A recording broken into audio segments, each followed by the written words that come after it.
a ideia de que nós não devemos nada para o Estado é algo do diabo. Uhum. Os anabatistas tinham esse discurso revolucionário. Os batistas, eles não... Ele era meio uns zelotes, assim, da época. Sim, sim, sim. Os anabatistas, os batistas não concordavam nada disso. Agora, o que é que os unia? O batismo. Os anabatistas, eles foram perseguidos por católicos e por protestantes.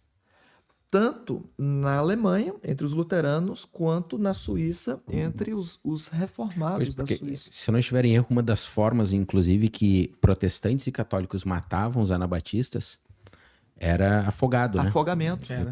Prendiam, amarravam pedras. Satirizavam eles. Satirizavam, né? Já que eles queriam rebatizar, batizar de novo. Então batizavam eles para morte, né? E afogavam ou prendiam pedras nas pernas e jogavam nos fios. A Confissão Batista de 1689, ela é clara, mais ainda a Confissão Batista de 1644.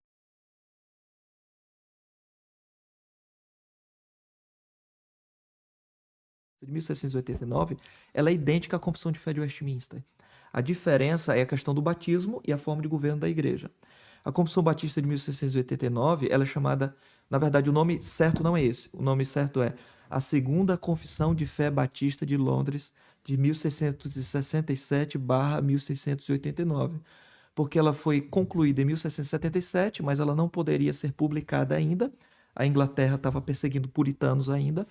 E ela só foi publicada através daquilo que foi chamado de Revolução Gloriosa, quando foi estabelecido na Inglaterra aquilo que hoje a gente chama de monarquia parlamentar. E aí foi dado liberdade religiosa para os puritanos, presbiterianos, congregacionais batistas. Aí foi permitido essa confissão de fé. Mas tanto a primeira confissão de fé batista, a confissão de fé batista, quanto a segunda, elas deixam claro que nós não somos anabatistas. Por que eles fazem isso? Por uma coisa muito simples. Qual o único grupo na época, mesmo entre protestantes, que batizavam somente pessoas que creem, que negavam o batismo infantil? Qual o único grupo que fazia isso? Os anabatistas. Os anabatistas. Então quer dizer que aparece um grupo protestante que nega o batismo infantil também, são anabatistas. E se perseguiam anabatistas, por essa razão, os batistas também. E muitos batistas morreram achando-se que eram anabatistas. Por isso que veio a Confissão de Fé Batista de 1689, para deixar claro. Nós não somos anabatistas. Não nos matem, por favor. Nós concordamos com tudo convosco. Mas só o batismo que isso, não é. É por isso também que houve um crescimento das igrejas batistas nas 13 colônias, né? Nos Estados Unidos, na costa leste dos Estados Unidos. Porque para evitar essa perseguição e a mortandade que dali poderia seguir, muitos batistas migraram, não foi? Do Reino Unido, que na altura não era ainda, né, instituído do Reino Unido, mas das regiões da Escócia, da Inglaterra, País de Gales, etc., para a América, para evitar problemas com os protestantes e católicos na Europa, não foi?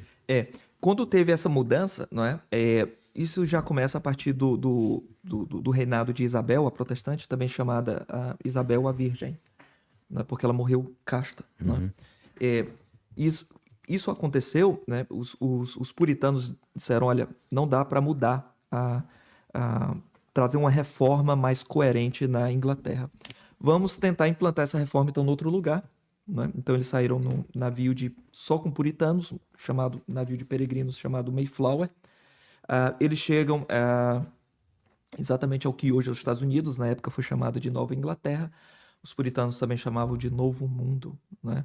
E eles queriam ali estabelecer um estado protestante e puritano, né? Mas ali não foi só de batistas. Na verdade, a maior parte dos que chegaram lá eram congregacionais, em segundo lugar, presbiterianos, mas todos batizavam bebês.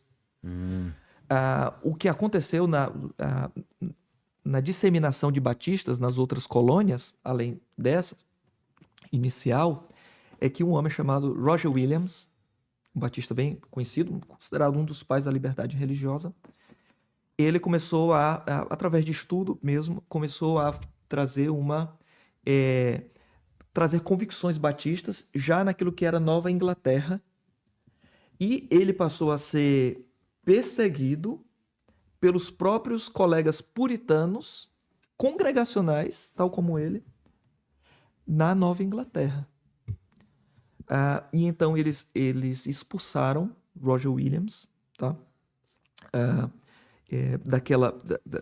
Daquela colônia puritana ali, e disseram, agora se vira. E fizeram isso no inverno, com graus negativos, neve, sai sozinho com a tua roupa do corpo, tá? E despedir o homem só. É muito interessante a história.